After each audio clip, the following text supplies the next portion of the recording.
जब root canal होता है तो उसमें आप क्या करते हो? तो बेसिकली एक रूट कैनाल की कितनी लाइफ होती है, मतलब एक टूथ जिसका रूट कैनाल हो गया वो कब तक चल सकता है हमारे? एंड अगर हम उसको क्लीन नहीं करते तो उसमें कोटिंग बन जाती है। हमने तो कभी सोचा ही नहीं था कि अगर बच्चा रो रहा है तो डेंटिस्ट के पास ले जाए। कैलकुलस क्या चीज होती है?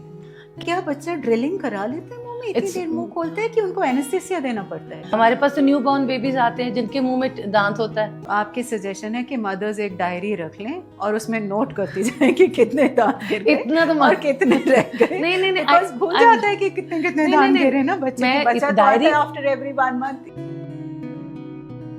इस टॉक जोन का एक ही मकसद है कि हम आपके पास वो सब इंफॉर्मेशन लेके आए जो सही है, जिससे आपकी ज़िंदगी खुशहाल हो सके, जिससे आपकी ज़िंदगी में गुड हेल्थ, हैप्पीनेस, प्रॉस्पेरिटी और हर तरह की खुशियाँ आ सकें। इस छोटे से प्रयास को फिर लेके आज हम हाजिर हो रहे हैं।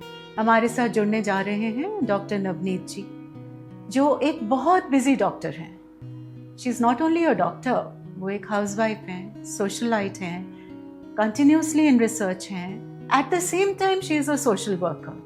I am so thankful to Dr. Navneet ji for having been present here in our studio. और वो हमें इतना टाइम इसीलिए दे रहे हैं कि हमारी जो भी व्यूअर्स हमारे साथ जुड़े हैं, जो भी सब्सक्राइबर्स हमारे साथ जुड़े हैं, उनको वो बेस्ट नॉलेज दे पाए।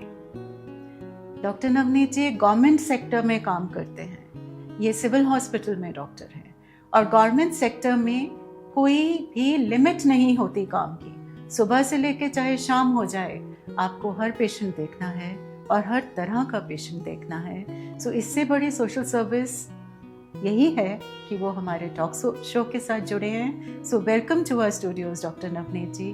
We are very grateful to you. Thank you so much doctor Jasveera. It's my pleasure to be here with you. It's my pleasure. Thank you. आज के इस टॉक शो में हम आगे चल रहे हैं अपनी सीरीज को लेके। हमने ये पिछले एपिसोड्स में हमारे 2 एपिसोड्स आ चुके हैं, उसमें हमने ये दोनों चीज़ें डिस्कस की। सबसे शुरू के एपिसोड में हमने डिस्कस किया कि डेंटल हेल्थ का कैसे ख्याल रखा जाए, खाना पीना हर चीज़ का ख्याल हमने बताया, हर एज ग्रुप में हमने ख्याल बताया कि कैसे रखा जा सकता है। पर अब उससे पिछले एपिसोड में हमने बात की कि कितनी बीमारियां हो सकती हैं। इस एपिसोड में हम वहीं से स्टार्ट कर रहे हैं कि इनका क्या इलाज है, क्या क्योर है। देखिए, दांत से जुड़कर ही हर चीज़ें, मुंह से जुड़कर ही बहुत ज़्यादा बीमारियां। हमें लगता है ना कि एक दांत ही चला जाएगा, ज़्यादा से ज़्यादा और क्या होगा, 32 हैं, क्या फ़र्क पड़ता है। पर ऐसा नहीं होता, ऐसा कतई ही नहीं होता। अगर ये बीमारी हमारे गम्स में जाती है, और जैसे कि उन्होंने बताया कि गम्स में वैस्कुलैरिटी बहुत ज़्यादा, जिससे मतलब क्या है कि गम्स में मैक्सिमम ब्लड सर्कुलेशन है, खून का बहुत ज़्यादा बहाव रहता है। ये खून गम से लेके सारी बॉडी में जाता है। तो जो कीटाणु, जो बैक्टीरिया गम से हमारे हार्ट में जाएंगे, हमारे लंग्स में जाएंगे, हमारे गट जिसको हम पेट कहते हैं वहाँ पे जाएंगे, तो वो बीमारी का ही कारण बनते हैं। और बड़ी बड़ी बीमारियाँ डायबिटीज़ से लेके ओरल कैंसर तक सब due to poor dental hygiene, जिसका मतलब है दांतों का सही तरीके से ख्याल ना रखने से होती है। सो इस एपिसोड में आप हमारे साथ बने रहिए अंत तक, और हम शुरुआत से लेके ज़िंदगी की अंत तक बीमारियां जो भी हैं, जैसी भी हैं, और कैसे उनको हम सही वक्त पे पकड़ के उनका सही इलाज करके अपनी ज़िंदगी को और बेहतरीन बना सकते हैं, उसकी हम सारी डिस्कशन आपके साथ करने जा रहे हैं। सो डॉक्टर नवनीत जी, मेरा फर्स्ट क्वेश्चन तो आपके साथ यही है कि कैसे हम एक छोटे शिशु को, एक छोटा बच्चा है जिसके अभी नए दांत आए हैं, उसको हम कैसे जज करें कि उसमें क्या प्रॉब्लम आ रही है? मैम ये है कि वी जस्ट हैव टू सी वो बच्चे को, क्योंकि जब घर में बच्चा आता है तो वैसे ही फैमिली में माहौल ही इतना अच्छा होता है। वी आर इतनी खुशी में, वी आर सो बिजी कि वो ध्यान दे ही नहीं पाते. द थिंग इज कि जब बच्चा का बर्थ होता है तो फर्स्ट थिंग इज कि हम उसको बच्चे को फीड करते हैं, तब तो बच्चे के मुंह में दांत भी नहीं होते. So we can never ever think also कि कोई प्रॉब्लम आ सकती है. बट बच्चा क्या ले रहा है, मदर फीड ले रहा है, मदर का दूध ले रहा है. वो क्या होता है, अल्टीमेटली अगर मुंह में दांत नहीं भी है वो चिपकेगा. उससे क्या होएगा, गम्स में जाएगा, गम्स की जो अपने वो हमारी जो गम्स है उसमें चिपक जाएगा, टंग पे लग जाती है दूध. एंड अगर हम उसको क्लीन नहीं करते तो उसमें कोटिंग बन जाती है. सो इट इज़ नॉट कि हमारे अगर बच्चे का है कि दांत आए तो तभी उसकी केयर करनी है. सो शिशु के जब बर्थ से ही वी शुड बी अवेयर कि खुशी भी हमारे पास है, बट बच्चे की health that is also very important. जब उसको हम फीड करते हैं तो एक कोशिश करें कि उसका मुंह साफ होना चाहिए, मुंह में दांत आने से पहले. जब दांत आ जाते हैं तो देन तो we have to start with the brushing. असली प्रॉब्लम तो ये आती है नवनीत जी की बच्चा जनरली फीड लेते लेते सो जाते हैं. एग्जैक्टली. और फिर होता है कि धीरे से बच्चे को हम डाल बिस्तर दें पे डालें और उसको सोए रहने दें. मुंह खोल के अगर साफ करने लगेंगे तो बच्चा फिर उठ के बैठ So you are very right. ये तो practically you are no mother can dare to do that. And बच्चा इतनी देर सोता कहाँ है? I am not saying कि आप रात को साफ करो. No, I am not saying this. I say any time at least कि उसकी coating ना हो. Coating. So this is important. वो तो even I am mother of 2 kids, you know. So you want to solo. उसको solo. Give me a break. Yeah. So वो तो है ही है. And कई बार तो बच्चे को बर्प भी नहीं करवा होता. बर्प भी नहीं करवा होता, बच्चा सो जाता है. And you are so happy with the idea कि चलो बच्चा सो गया. Exactly. I don't say कि you go do it at night, not for the infants, little babies के लिए मैं नहीं बोल रही. I just wanted कि at any time of the day you just see कि मुंह में coating ना हो. Because हमारे पास बच्चे कोई छोटे बच्चे आते हैं, उनके वो क्या होता है, जब दूध जम जाता है मुंह में फिर वो बैक्टीरिया ग्रोथ तो होएगी एंड सम इन्फ्लेमेशन डेवलप्स. फिर बच्चे को फीड लेने में प्रॉब्लम आती है. Oh my God. When there is an ulcer in the mouth and that is मुंह में कोई दांत नहीं, कुछ नहीं है, और वहाँ पे कोई वो होए एंड बच्चा can't take the feed also. So that is very painful for the mother, for the family and everyone. Oh my God. So this is So what at such a young age, also infantile stage में भी बच्चे को मुंह में ulcer या gums problem आ सकती है. And बच्चे they cry for multiple reasons. हमें पता ही नहीं होता. And you होता. can't make out कि प्रॉब्लम है क्या. Yeah. When the mother comes, हमारे पास पेशेंट ये आके बोलते हैं कि जी पता है बच्चा फीड नहीं ले रहा, पता नहीं पेट दुख रहा है क्या होता है, but we just make it a target तो पेट पे ही होता है. एग्जैक्टली. हाँ, दूध नहीं ले रहा, पेट दुख रहा है, कॉलिक स्टमक है. So we just try to see, एक बार मुंह को खोल के देख लो कि कोई ऐसा तो नहीं, कोई रेडनेस तो नहीं बच्चे के मुंह में. ऑनेस्टली आपके पास आते हैं लोग बच्चों को लेके? यस. हाँ, बच्चे यार हमने तो कभी सोचा ही नहीं था कि अगर बच्चा रो रहा है तो डेंटिस्ट के पास ले जाए. वो प्रॉब्लम ये, जब पेडियाट्रिशियन के पास चले गए तो एवरीथिंग सीम्स टू बी गया, it's fine, you know. And फिर हमारे पास तो न्यू बॉर्न बेबीज आते हैं जिनके मुंह में दांत होता है. मोबाइल जब बर्थ टाइम पे भी कई बच्चों के मुंह में अगला कोई ना कोई टीथ होता है and they are so mobile कि वो डर होता है कि बच्चा फीड लेते कहीं अंदर इंजेस्ट ना कर जाए. सो तो ये दांत को फिर हम रख लेते हैं कि इसको निकालना पड़ता है? We have to remove it because it's dangerous, you know. बच्चे ने जब, because it's very mobile and उसकी प्रॉपर गम वो तो रूट पे कुछ भी नहीं बना होता.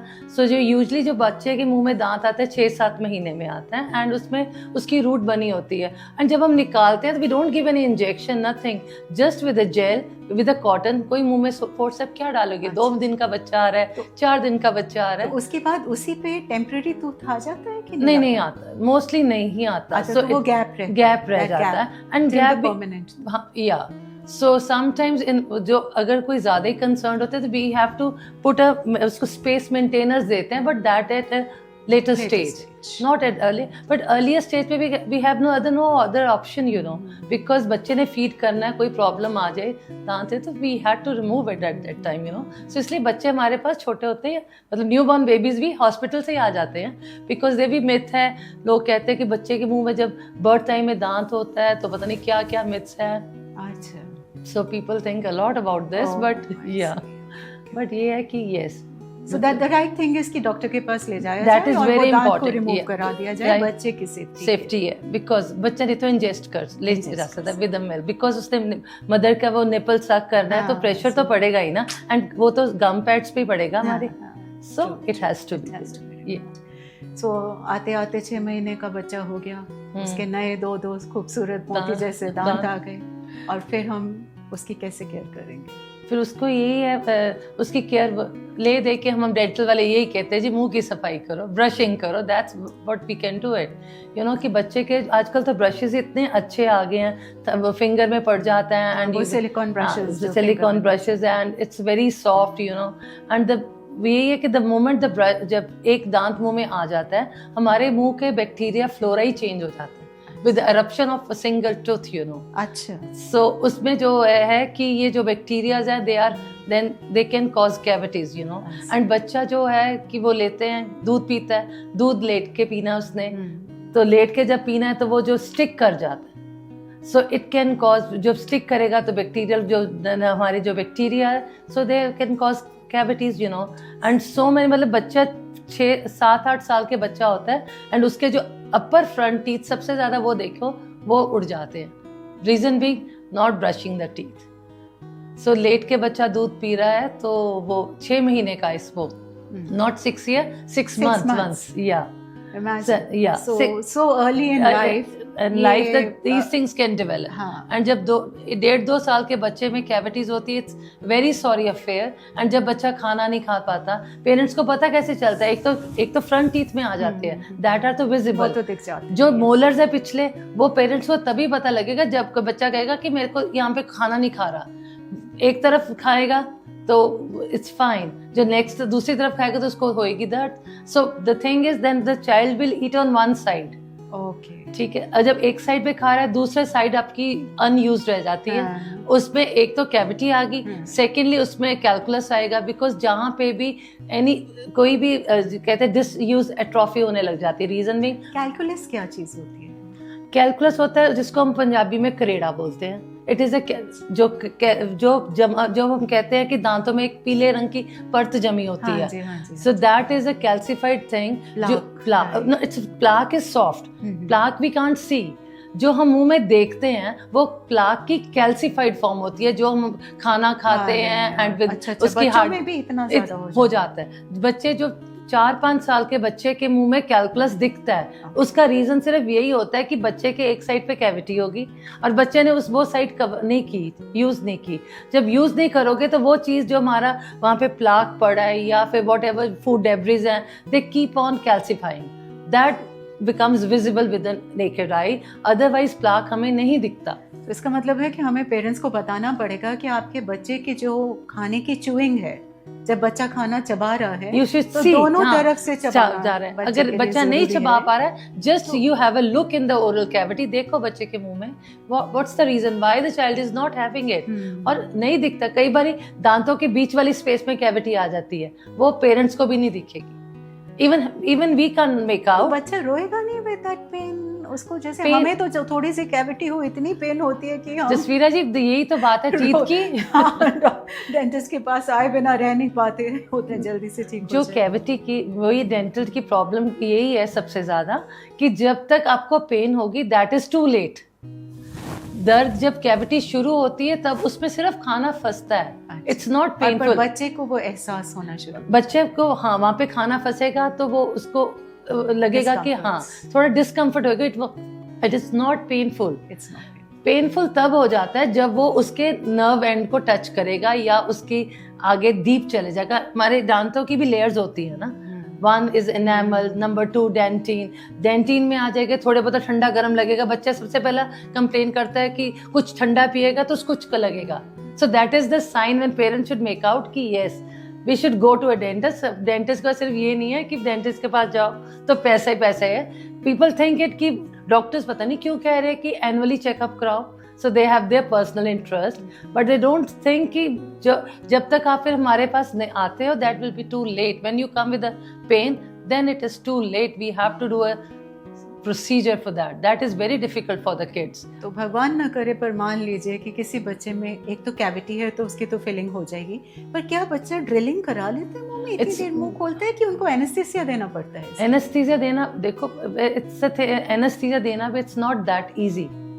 तभी कह रहे कि बच्चों का ज्यादा ध्यान रखना, बच्चों को एक डेंटल क्लिनिक में स्टेप इन करना ही उनके लिए तो it's a big task, you know. And the first appointment में वी ट्राई, उसको बच्चे को कुछ नहीं कहते, we just try to talk with them, familiar वो उसके साथ होते हैं, and we just show them the mouth mirror, because it's but vaccine दिलाना ही एक टास्क होता है, तो एक कैविटी फिलिंग तो उसके लिए बहुत very difficult, it's a difficult task. तो इससे बच के ही रहा जाए और exactly, it is very, it's nothing, कुछ ज्यादा करने की जरूरत ही नहीं है.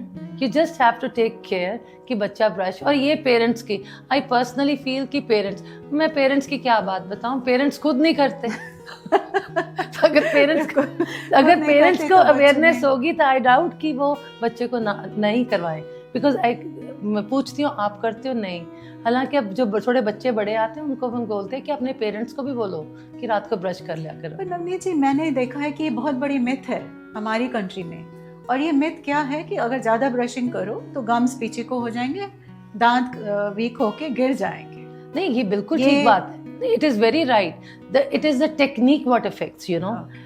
एक तो जब ब्रश है, हमें हमारी कोशिश यही होती है कि ब्रश हार्ड से हार्ड ले, ब्रिसल्स उसके इतने हार्ड हों कि बस दांत को पूरी तरह चकाचक कर दे, मांझ के रख दे. Exactly the words. But the thing is the bristles should, जो ब्रश लेना, spend some money on the brush, you know. कि ब्रश आपका पेस्ट तो चलो सारी नॉर्मल कोलगेट कोई भी पेस्ट ले लो, इट्स फाइन. बट जो ब्रश है उसके ब्रिसल्स सॉफ्ट होने चाहिए. उसको जब अगर हर एज के लिए सॉफ्ट ब्रिसल्स ही चाहिए. yes. हर तरह के दांत के लिए सॉफ्ट ब्रिसल्स चाहिए. Exactly, yes. क्योंकि अगर हार्ड करोगे, सो वो we always tell to have soft bristles. Hard bristles से क्या होते हैं, एक तो वो ब्रशिंग ब्रिसल्स भी हार्ड है, ब्रश को भी जोर से कर रहे हैं, बिकॉज टाइम ही नहीं होता. हम भाग तो रहे हैं अपने रस्ट में, we are just running and we just do इधर से मारा उधर से मारा, एंड वी डोंट कंसिडर कि कितनी फोर्स से कर रहे हैं, क्या कर रहे हैं. तो वो प्रॉब्लम आ रही है when we are using hard brushes. और एक वो रिसेंटली मेरे पास एक केस आए, तो उसने क्या करे, दे वर यूजिंग दांत मंजन. सो दांत मंजन में आई टेल यू कि हाँ, नहीं करो, वो अब्रेसिव होते, उससे दांत बहुत ज्यादा घसते. दांत मंजन जो, बिकॉज उसमें जो पार्टिकल्स है they are quite big size, abrasive होते हैं. सो ये है कि घसते हैं, बट वो अपनी उससे करते हैं. मैं कितनी बारी कर रही हूँ ब्रश, 2 बारी बोल रही हूँ करने को, ज्यादा तो बोल ही नहीं रही. And with that too with soft bristles. So enamel जो हमारे दांत हैं, हमारे बॉडी का सबसे हार्डेस्ट पार्ट. ठीक है, तो आप आगे भी बता चुके हैं हमें, और तो उसको भी हम खराब करके बैठ जाते हैं. एग्जैक्टली. और एक नवनीत जी, चलिए अब तो ये बच्चा हमारा जो छोटा बच्चा है वो बड़ा हो रहा है. मान लीजिए कि वो 7 साल 8 साल की एज में आ गया, तो उसके दांत गिरने शुरू हो जाते हैं. उस टाइम पे किसी तरह की प्रिकॉशन या केयर या कुछ पेरेंट्स को ख्याल रखना चाहिए? उस टाइम में मैम ये होता है कि उस टाइम ये देखो कि आपका परमानेंट टीथ, जिसको हम कहते हैं परमानेंट, जो पक्के दांत आ रहे हैं, वो कई बार हम क्या करते हैं कि वो दांत आना शुरू हो जाता है, that is out of the place. और जो हमारा दूध वाला दांत है वो पड़ा रहता है. उससे क्या होता है, वो जो दांत को जब स्पेस नहीं, परमानेंट टीथ को स्पेस नहीं मिलेगी, it will change their path of eruption. Path of eruption means उसके जो अपना ट्रैक है वो अपने ट्रैक से साइड लाइन हो जाएगी.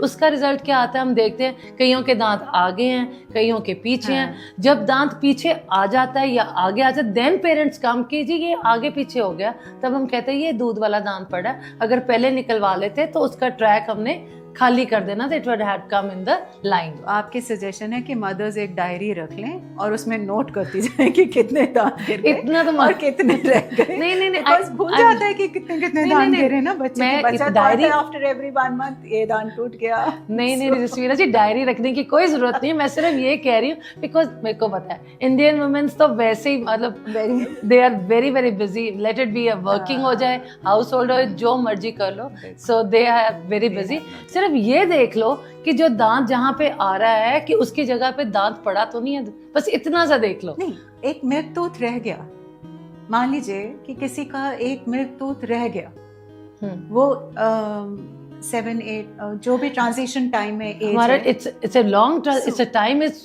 7 to 12 years. हाँ, इट्स अ गैप ऑफ, मान लीजिए कि किसी का 14-15 साल तक एक मिल्क टूथ रह ही गया और उसका लेट आया परमानेंट टूथ. अब पेरेंट्स को भी भूल जाता है कि ये मिल्क टूथ है, जो माउथ में खाली रिटेन किया हुआ है। बाद में जब अंदर से दांत आ जाता है तो रियलाइजेशन आती है कि अंदर से दांत आ चुका है। फिर बात तो वही आई ना, तो फिर मतलब कि मेंटेन तो करना पड़ेगा ना कोई रिकॉर्ड कि भाई कौन कौन से दांत गिर अब गए। मेंटेन नहीं कर पाओगे।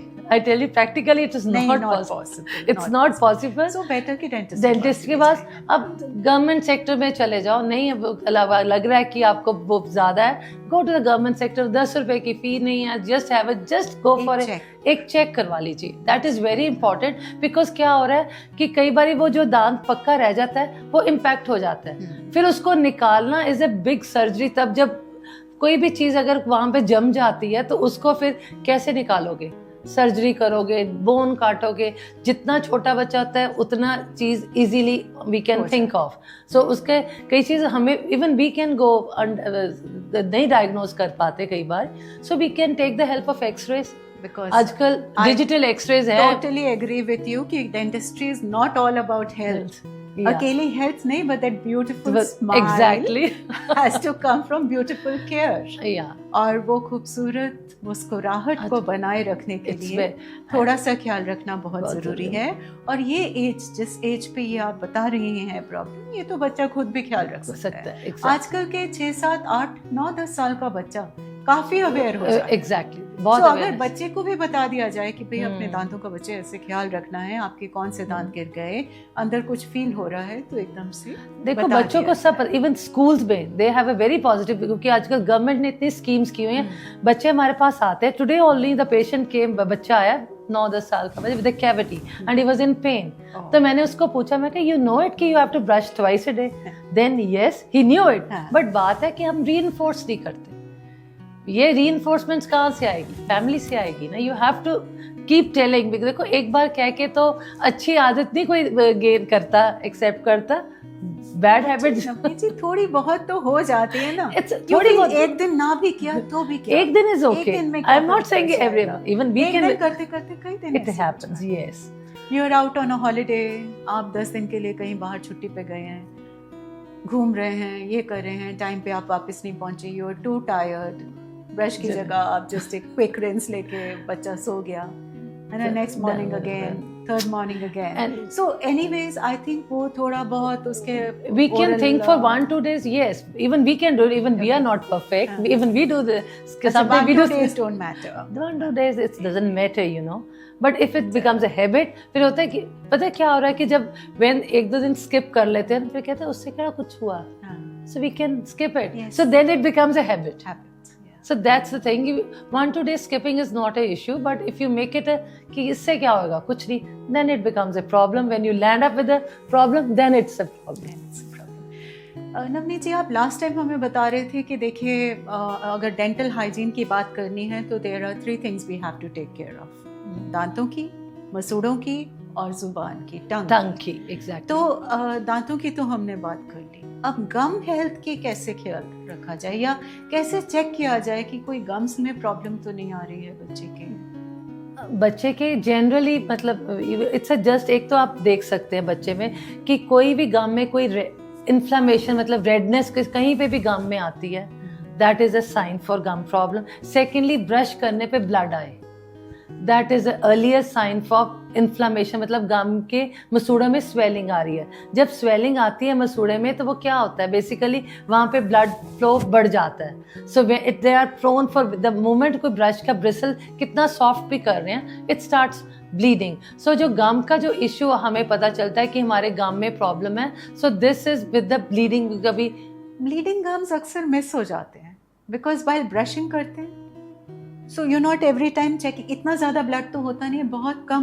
नहीं, बट नहीं ज्यादा नहीं होता, बट योर अगर आपको पेस्ट आपकी रेड है जैसे close, then you can miss it. Then you can tend to miss it. Red paste नहीं करनी चाहिए।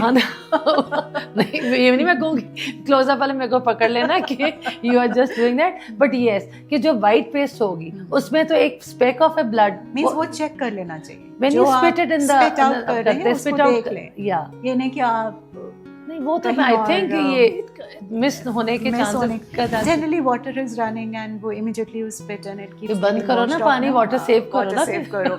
यही बताना बहुत जरूरी है बच्चों को कि जब आप ब्रश कर रहे हैं, first of all water save कर लीजिए, टैप क्लोज कर लीजिए इन योर वॉश बेसिन, और जब आप ब्रश कर रहे हैं और स्पिट कर रहे हैं तो एक Just have a नजर, look. हाँ, एक Not नजर for- मार के जरूर चेक कर लीजिए कि कहीं ब्लड तो नहीं आ रहा। Not for the बच्चे, everybody. It's for everybody. It is for everybody. grown-ups Yeah. को तो पता ही है। है। नहीं, ग्रोन अप मिस करते हैं, ग्रोन अप ही मिस करते हैं। एंड जो गम की प्रॉब्लम बच्चों में फिर कम है, it's more in the when you go towards the middle age और the old age, it's periodontal problem, जो गम की प्रॉब्लम आती है। बच्चों का ये होता है कि स्कूल जाना है सुबह सुबह, बस ना मिस हो जाए, लेट ना हो जाए, That is थोड़ा लेट उठे हैं, you want to just quickly do it and get away, मतलब आपको होता है जल्दी से स्कूल जाना है। exactly. तो इसीलिए बच्चों को थोड़ा ज्यादा सचेत रहना है चाहिए बच्चों, because they have a life to lead and their smiles matter. It is their beauty that matters.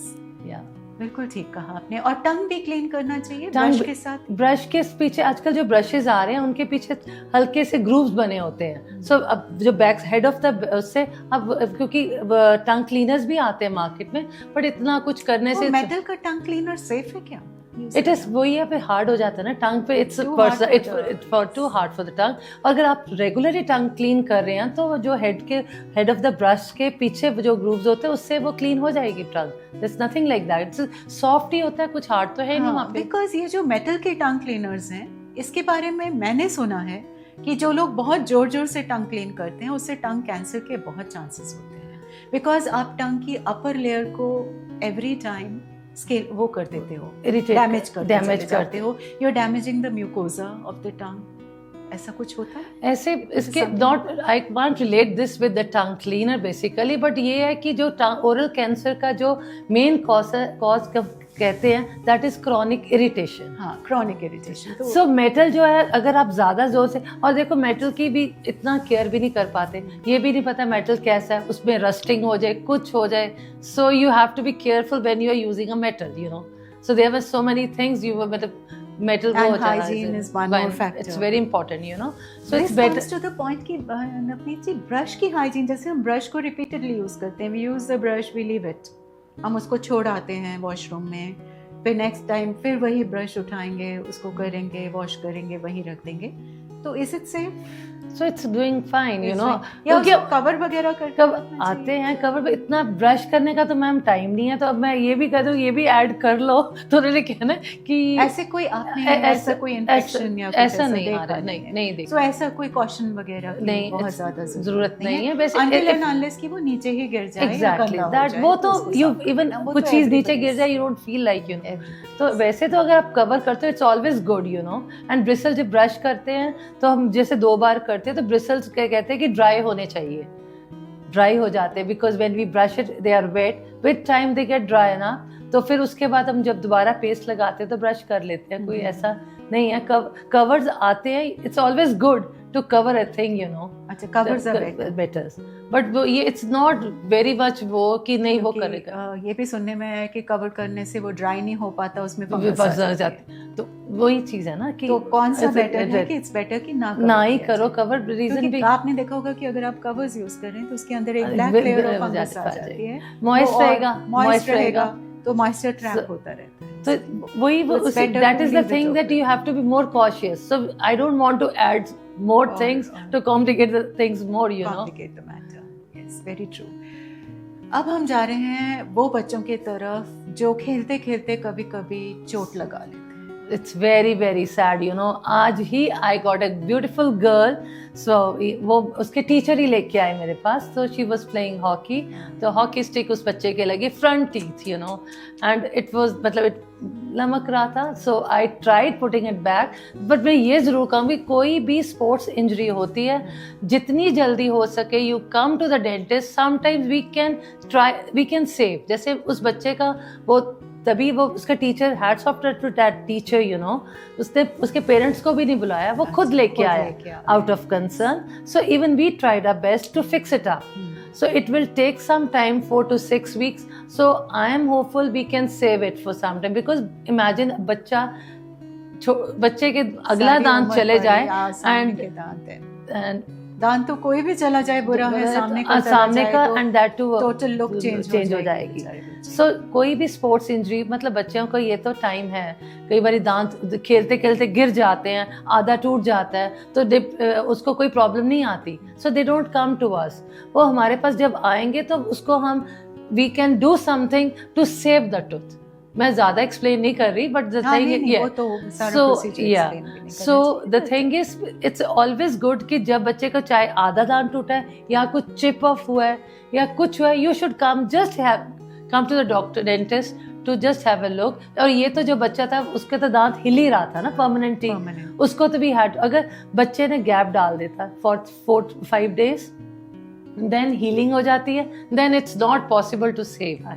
4-5 days late आए तो फिर वो पॉसिबली बिकॉज उसकी हीलिंग हो जाती है, टिश्यूज ग्रैनुलेशन टिश्यूज बन जाते हैं earlier, it's the best better, तो दोबारा शायद उसका दांत हाँ, yes we can fix it up with, we have so many things with the materials. कुछ बच्चा हिट होता है और उसका दांत नीला पड़ जाता है, you must have heard of a blue tooth और समथिंग लाइक दैट, उसमें क्या करना चाहिए? नीला एकदम से नहीं पड़ता, नीला नीला पड़ता है after 2 months, 3 months. This is what I want to say. जब बच्चा गिरता है तो वो इंजरी, वो क्या होता है, इंटरनल ब्लीडिंग होती है फिर। So we have in the tooth we have a vessels, blood vessels भी होते हैं, जब खून का वो होता है, नीला होता है, फिर ब्लैक होता है teeth. So these are all the injuries. वो कई बार ऊपर से नहीं पता चलता, वो ऊपर रूट में कोई इंजरी हो जाती है and that gradually comes down and you can feel. उसके लिए फिर we have to just clean the tooth, उसकी सारा रूट कैनाल्स करके फिर उसके ऊपर कैपिंग करवानी पड़ती है। So if the child had come it before, so हमें लगता है कि कोई प्रॉब्लम है, so we can always do it beforehand. तो वो नीला पड़ने से भी बचा जा सकता है। Exactly. So बच्चों की ग्रोइंग एज में तो बहुत ज़्यादा मतलब एक थोड़ा सा कॉशन, हमें एक थोड़ा सा एहतियात ज़रूर बरतना चाहिए। Exactly. So as we grow during our lifetime, हम जैसे कह सकते हैं कि एडल्टहुड में किन चीज़ों का खास ख्याल रखना चाहिए कि हमारे गम्स हेल्दी रहें, क्योंकि सुना गया है, जैसे हमने पहले भी बोला, कि फर्स्ट ऑफ ऑल तो डायबिटीज़ को कहते हैं, रिलेट करते हैं with dental health, oral health के साथ। तो इसके बारे में आप कुछ हमें थोड़ा बताएंगे? डायबिटीज की यही है कि द थिंग इज कि बॉडी की इन्फ्लेमेशन से, एक तो जब डायबिटीज है, this is because eating more of the sugar, starch food, carbohydrate ज़्यादा ले रहे हैं, स्टिकी फूड्स ले रहे हैं, तो उससे साथ क्या हो रहा है कि हमारे जो बॉडी में जो बैक्टीरिया, ओरल कैविटी के बैक्टीरियाज हैं, उसमें जो इन्फ्लेमेशंस क्रिएट करते हैं, सो दैट स्प्रेड, जैसे आपने पहले ही, आप तो मेरे से ज़्यादा ही एलैबोरेटली टेलिंग है, सो ये चीज़ें मतलब उसको इफेक्ट करती है। जैसे जो हमारे बैक्टीरियाज हैं वो इसमें oral cavity, they are related with the heart also, उसके साथ। एंड अभी सुनने में आया कि जो प्री मैच्योर जो लेबर हो रही है, so the poor oral health in pregnant women, that can also lead to the premature labor, premature जो birth हो रहे हैं, so this is something से कहाँ रिलेट हो रहा है जाके, और कितनी बड़ी कॉस्ट पे करनी पड़ी है, नॉट ओनली मदर को पर वो बच्चे को भी, जो अभी जिंदगी में भी नहीं आया, जिसकी जिंदगी शुरू भी नहीं। ये cases are there, important it is. So diabetes, all the diseases के लिए ये, this is the doorway to the body, oral cavity, obviously. So you have to, you have very to, true, it is the doorway to the body and it has to be, and proper chewing of the food, proper chewing is very important. जैसे raw vegetables, उसका एक तो है कि it's good for your general health, आपकी calorie count and everything. दूसरा है it acts a natural brush, it's a brushing, जो ये है आपकी, वो आपके natural, when you chew it, आपके मस्कुलेचर है, आपके दांतों के नीचे जो सारे गम्स हैं उनकी एक्सरसाइज हो रही है, आपका जो मस्कुलेचर्स हैं उसकी होती है। पुराने ज़माने के जो हमारे बड़े थे, दे यूज्ड टू वो गन्ना कर लेते थे, एंड आज की डेट में आप बच्चे को बोल दो कि जी गन्ना छिलके खा के, वो कहते नहीं गनेरी काट के दे दो, विल हैव इट। वो भी अब मुश्किल लग रहा है, अब तो कहते हैं जूस निकाल के दे। एग्जैक्टली। सो डाइट ऐसे है कि रॉ वेजिटेबल्स है कि ऐसे कोई थोड़ी हार्ड फाइब्रस फूड्स भी खाओ, वो आपके जो दांतों के बीच वाली स्पेसेस है उसको भी दातुन करते थे। दातुन का क्या आता है, इट्स बेसिकली एक च्यूइंग करते थे, वो सॉफ्ट हो जाता था, तो it's a good thing, it is good, या इज एडजस्ट। आजकल लोग बड़े चिकलेट्स खाते हैं, तो उससे क्या वही इफेक्ट आ जाता है? चिकलेट्स, द थिंग इज वो हमारी सलाइवा को इम्प्रूव करता है, मुंह में जो मस्कुलेचर को स्ट्रॉन्ग, वो तो चूइंग, यस, इट सेव्स, मतलब दांतों को भी स्ट्रॉन्ग करता है। एक्सरसाइज वो तो है ही अपने मस्कुलेचर की, एंड सेकेंडली आपकी फेस की वो जो है ना, वो ब्यूटी को ऐड करता है, डबल चिन हो रही है, ये हो रही है, and more over it has हमारे ओरल कैविटी में भी शुगर फ्री जो आ रही है गम, तो सेफ है, they are safe, we can have Chiclets, Chiclets this is a good sugar free, yeah, sugar free, yes, sugar free, that's so important, sugar free we can substitute for this sugar free thing. Okay. और नवनीत जी, अब जैसे हम आ रहे हैं कि गम health, तो gums को कैसे स्ट्रॉन्ग, विद टाइम गम्स भी कहते वीक होने शुरू हो जाते हैं, लूज होने शुरू हो जाते हैं, ढीले पड़ जाते हैं, यस। गम की हम बेसिकली हम मसाज बोलते हैं, we tell gum massage after brushing your teeth. Market में गम स्ट्रिंजेंट्स आते हैं, गम पेंट्स आती हैं, सो जस्ट पुट, दिन में एक बार चाहिए, before bed you do your brush, then you do your flossing and then the gum paint. We said कि gum paint का ये है कि it has a astringent, you means कि वो जैसे कहते हैं चाय भी पीते कुछ है, astringent effect होता है, so you can massage your gums with that gum paint. Put little bit 2 drops on your palm and just with your finger you can massage your gums so that जैसे अब ऊपर वाले gums नीचे की तरफ आते हैं, accordingly this along the direction of the gums. You can't, अच्छा, ऊपर से नीचे ऐसे ऐसे करके नहीं, ऐसे नहीं, देखो जो ब्रशिंग भी हम यही कहते हैं कि जैसे आपके गम्स है, जैसे gums when you go in the see in the mirror you will see जो ऊपर वाले दांतों के गम्स नीचे को है, नीचे वाले ऐसे ऊपर को आते हैं, so it's always you have to go along the line. If you go against it, अगर ब्रशिंग में हम जोर जोर से ऐसे ऐसे करते हैं तो हम कहते हैं ना कि गम्स पीछे जा रहे हैं। When you move along the gum line, so it is always helpful. अगर if you go किसी चीज को हिट कर ही जाओगे आप, ये देखो ना, मारी जाओगे ऐसे ऐसे करके, so it will recede, वो go back. हाँ, nails की भी स्किन को अगर आप खराब कर रहे हो तो वो वहाँ से भी लूज हो जाएगा। That is just so the same thing, yeah. You have to go along the direction. You have to go along the direction. It's very good. And old age, of course, one has to be careful. तो old age में तो आपने हमें last time भी बताया कि dry mouth and other problems आती, exactly. And first dental problem जो आती है, जैसे आपने कहा कि black spot कोई भी दिखता है दांत, तो आपके पास डेंटिस्ट के पास चले जाना चाहिए। तो जब वो एक first black spot दांत में दिखता है, तो that is the beginning of caries? Yes, it is the beginning of caries.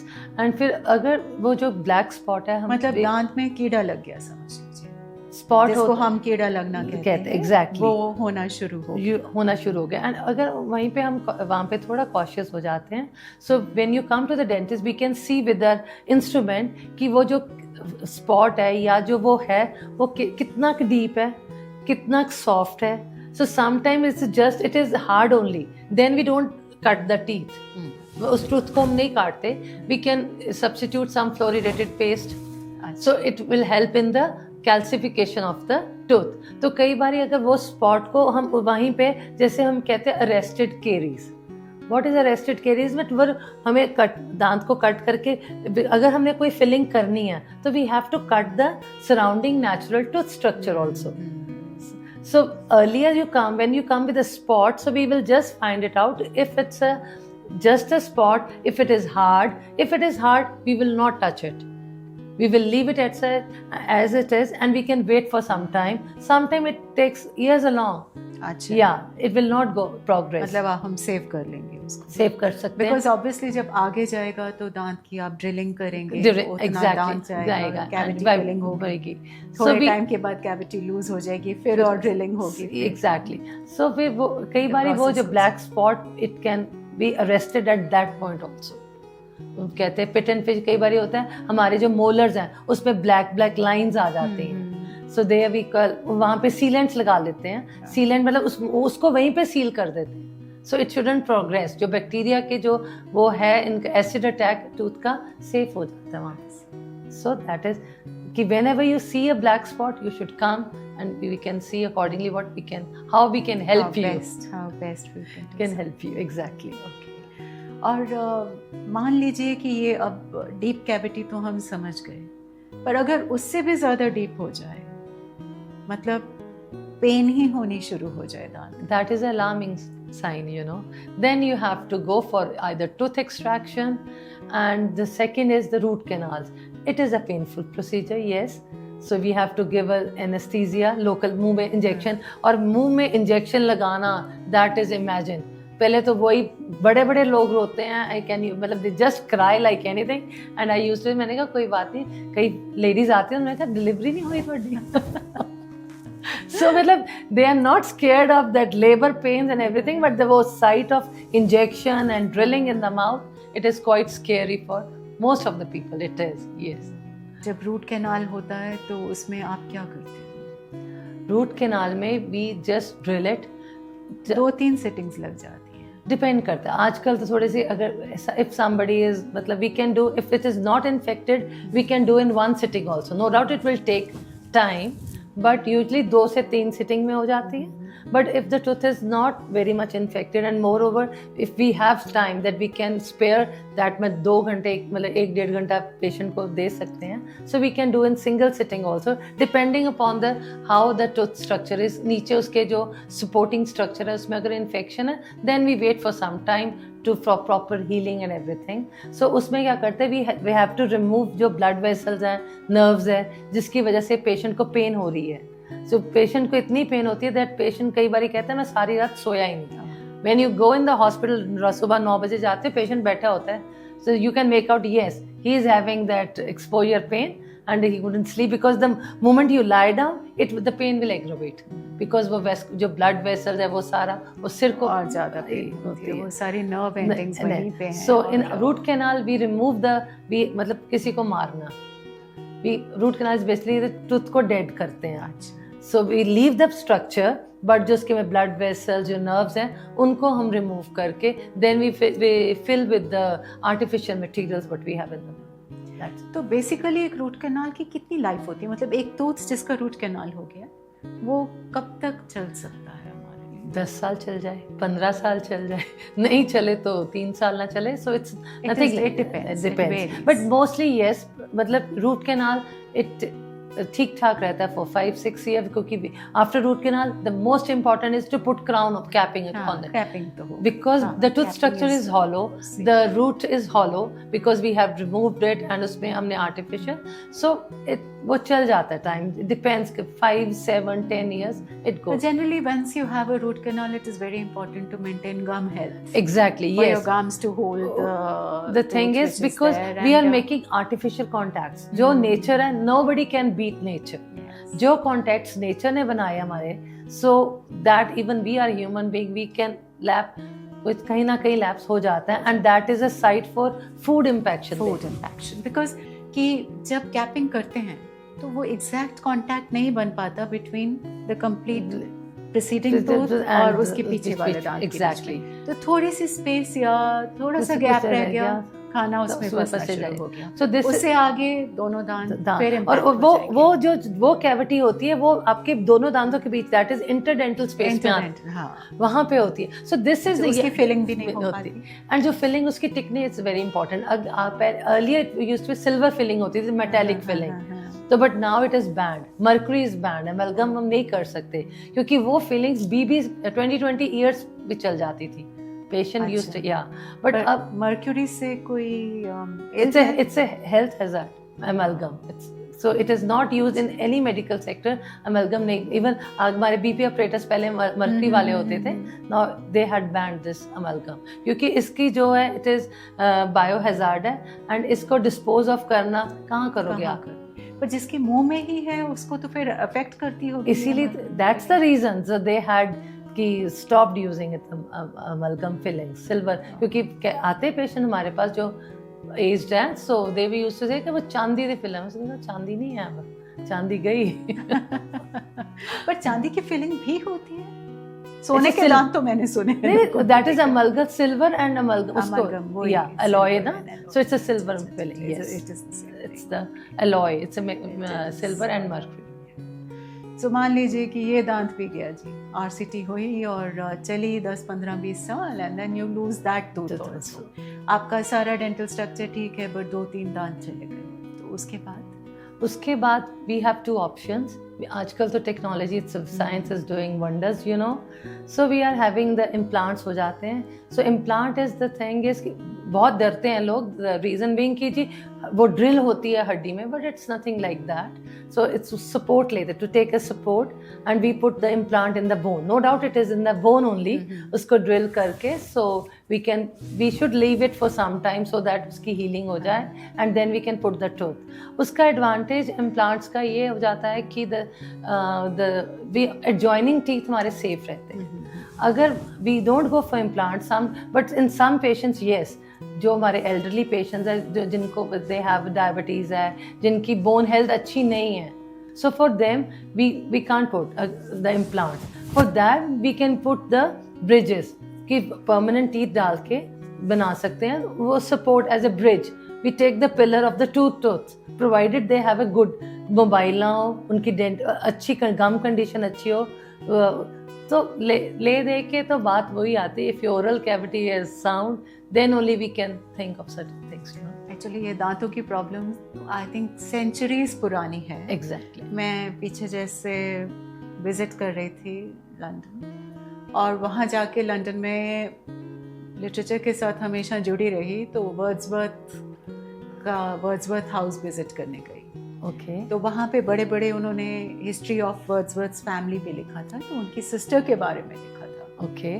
तो कहते हैं कि उनके दांत बहुत यंग एज में वर्ड्सवर्थ के सिस्टर के खराब हो गए, और वो स्पेशली वो लंदन के सबर्बन एरियाज में रहते थे. Okay. So she had to go specially to London, जहाँ पे उस जमाने में, I am talking of 1800s, जब उनके दांत खराब हुए, तो जो डेड सोल्जर्स थे, ओके, उनके दांत निकाल के लगाए गए, एग्जैक्टली, या फिर लकड़ी के दांत बना के लगाए जाते. एग्जैक्टली. तो वो पढ़ के भी इतना मुझे, I felt so Uncomfortable, uncomfortable and so exactly. Uneasy, and I was so thankful कि Yeah. at least today we have better things to do. Exactly, it is. to live But with. nothing like So, your natural nothing teeth, like your natural. I your always natural. insist Yes. that, and the best part is you can save your teeth. Yes. You can do it. You can do Some things are not in our hand, but this is in our hand. You know, yes. we can save it. We can save it. So at the end of this program, conclusion में, or the way we are concluding, of course, we have another episode to come, जिसमें हम बात करेंगे about dental aesthetics, क्योंकि दांत हैं तो खूबसूरती है. खूबसूरती का एक बहुत बड़ा हिस्सा हमारे दांतों से जुड़ा हुआ है. पर आज के एपिसोड में मैं बस इतना ही कहना चाहूँगी कि अगर आप थोड़ा सा सतर्क हो जाएं, तो आप अपने आप को बहुत सारी चीज़ों से बचा सकते हैं. ये सब यातना से भी बचा सकते हैं.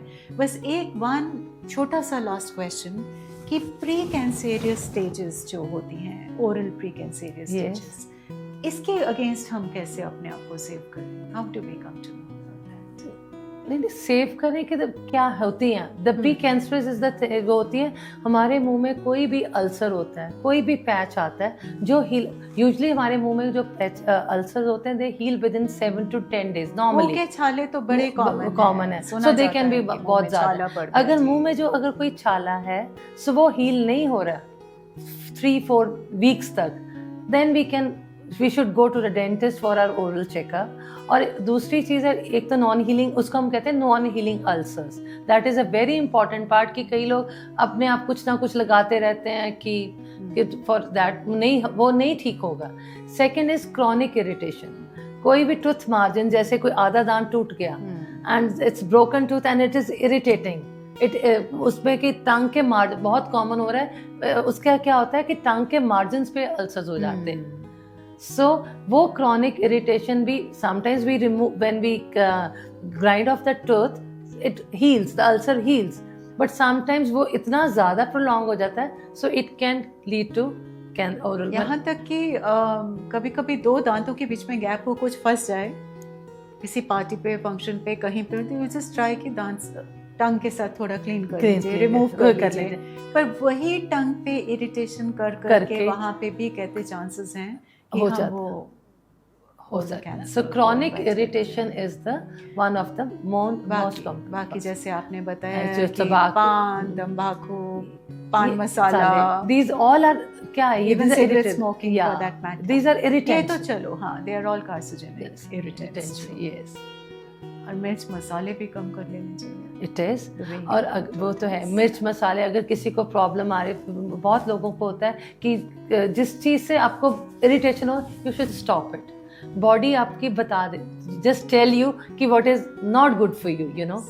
जो मिर्च, कई लोगों को मिर्च बिल्कुल नहीं खा पा रहे and they keep on eating, तो आई जस्ट टेल देम अपना खाना, अपनी सब्जी अलग से निकाल लो before your tadka, put take out your bland sabzi निकाल के लाओ। अगर आपकी बॉडी आपको बता रही है, it's telling you that you, it's irritating you, you shouldn't continue it. No doubt we give some antioxidants वगैरह देते हैं, they can help it, but they are not basically cure नहीं है ना इस चीज़ का। नवनीत जी, ज़्यादा समय तक अगर गम में इन्फेक्शन रहे, दो दांतों के बीच में प्रॉपर कांटेक्ट नहीं है, फूड पॉकेट है, क्लीन नहीं होती, गम में इन्फेक्शन चलती रहती है, कई लोगों की टॉलरेंस लेवल बहुत हाई होती है। एग्जैक्टली। तो उस केस में how do you like cancer बन सकता है? मैम उसके इवन मैंने ऐसे just with the food infection cancer का मैंने कभी I सुना नहीं It doesn't happen. I didn't come through. I had been working for last 20 years. It is not heard of. I Very had rare. never seen, but I can't comment it उसमें। Comment on it. But chronic irritation yes, but food infection का ये है कि आपके गम में swelling, जब chronic जब खाना फंसी जाएगा तो ultimately क्या होगा, गम में swelling हो जाएगी। So when the gum will swell, it will bleed, तो फिर तब तक वो कैंसर तक नौबत कम ही आती है, बिकॉज वहाँ पे एक लोकल एब्सेस बन जाता है, that we called periodontal abscess. ठीक, so it's a swelling, so it's basically not a cancer, but it is a swelling and localized swelling that can be cleaned with the professionally clean हो सकती है, so we can do that, yes. और एक bad breath का बड़ा लोगों को रहता है कि मुंह में से बदबू आना या फ्रेश नहीं स्मेल करना, जो कि बहुत रिपल्सिव भी हो सकता है। It is very repulsive. So why first of all इसका कॉज क्या है? इसका कॉज वही bacteria, so we have different type of bacteria, जो ये इसको हम कहते हैं हेलिटोसिस, जो बैड ब्रेथ इज हेलिटोसिस। इसके लिए पर्टिकुलर बैक्टीरिया ओरल फ्लोरा होता है, सो दे आर, मतलब कईयों के जेनेटिकली भी ज़्यादा होते थे, सो एंड द सेकेंडली आपकी हाइजीन अच्छी नहीं है। When the hygiene is not there, हम कई बार sometimes we see कई लोग जो अल्कोहल वगैरह ज़्यादा लेते हैं, उनमें परमानेंट आपकी वो आ जाती है। सो वो जो एसिडोसिस जो कहते हैं, कीटो एसिडोसिस, ये सारा कुछ, so these are all the inflammatory reaction which are going on, these are leading to the bad breath. ये जो लोकल जो हमारे बैड ब्रेथ किससे आएगी? गंदगी से आएगी। गंदगी के आगे जो हमारा खाना है या हमारी जो पुअर जो हमारी ओरल हैबिट्स है, उसके एक्सेसिव कंजम्पशन में अल्कोहल, या फिर प्रॉपर ब्रशिंग नहीं करना, सुबह उठ जाना, so this is all the bad breath is mainly cause with the bacteria and the poor oral hygiene, and yes, sometimes we correlate this with the some stomach infections also. So means it can be also from the stomach. Stomach, yes. Stomach से भी, पेट से भी, पेट की बीमारियों से भी आपको ये प्रॉब्लम आ सकती है, yes. नवनीत जी, ये अपने आप को तो पता नहीं चलता about your bad breath. Exactly. क्योंकि just like आपने परफ्यूम लगाया, आपको तो उसकी स्मेल नहीं आएगी, because you are used to it. आप उसके अधीन हो जाएंगे। तो कैसे डिटेक्ट किया जाए बैड ब्रेथ? तो आपके जो पार्टनर है साथ में, he will, so family and family, friends. हाँ, they are going to tell you, your immediate family, they will be telling you कि this is the thing, या आपके बहुत अच्छे friends who are generally good and they can tell you this, and वैसे mostly your partners, your family comes. But I remember Corona days. Mask पहनते ही पता चल जाता था। Exactly. So, तब बहुत जरूरी हो जाता था exactly. कि माउथ हाइजीन, बिकॉज खुद को ही इतना अनकंफर्टेबल नहीं तो लगने लग जाता था। एंड so, थोड़ी देर मास्क पहन लिया जाए। ये तो है। एंड मोर जब आप सुबह उठते हैं तो you can make out when your mouth is sticky, you are not, मतलब लगता है कि मेरे को कहीं फ्रेश नहीं है, so you can just make it कि ये बैड ब्रेथ हो सकती है। तो इसके लिए क्या करना चाहिए? वही डेंटल हाइजीन या स्टमक हेल्थ के ऊपर, स्टमक हेल्थ या गम्स के, वही this is the oral flora, जो हमारे मुंह में जो बैक्टीरियाज होते हैं, these are the causing the bad breath, जो हेलिटोसिस करते हैं। एंड या फिर जिनमें कॉन्स्टिपेशन की प्रॉब्लम रहती है, उसका स्टमक क्लियर नहीं होता, सो वो मतलब body is like, it's all interconnected, you know, so it's a blood flow and everything, so it is going to show you, because most of the time we can just जब halitosis से we can make out कि आपको पूछते हैं patient से constipation तो नहीं है, so they say yes it is, so we just tell them, so you first treat this thing and I think it will be improving, provided अगर उनके मुंह में local factors नहीं है तो so we just examine the oral cavity, अगर उनका लग रहा है कि ठीक है कोई हमें विजुअल नहीं कुछ हो रहा, so we can correlate with the stomach. So आपने जैसे बिल्कुल ठीक कहा कि हमारा मुंह हमारे शरीर का द्वार है. Exactly. और जितना खूबसूरत साफ द्वार, जैसे कहा जाता है घर की दहलीज को खूबसूरत रखिए तो घर में पॉजिटिविटी रहेगी. घर को रोज सुबह दहलीज को साफ करें, मेंटेन करके रखें तो आपका घर खूबसूरत स्वर्ग जैसा रहेगा. Exactly. वैसे ही शरीर की दहलीज हमारा मुंह है, उसको हम जितना साफ रखेंगे, जितना स्वच्छ रखेंगे, जितना हेल्दी रखेंगे, जितना तंदुरुस्त रखेंगे, उतनी ही अच्छी हमारी सेहत होगी, उतने ही खुशहाल हम रह सकेंगे. आने वाले एपिसोड में हम आपके साथ जुड़ रहे हैं मुंह की एस्थेटिक्स, खूबसूरती को लेके, और नवनीत जी हमें इसके ऊपर जल्दी ही अगले एपिसोड पे इनपुट्स देंगे इसके बारे में.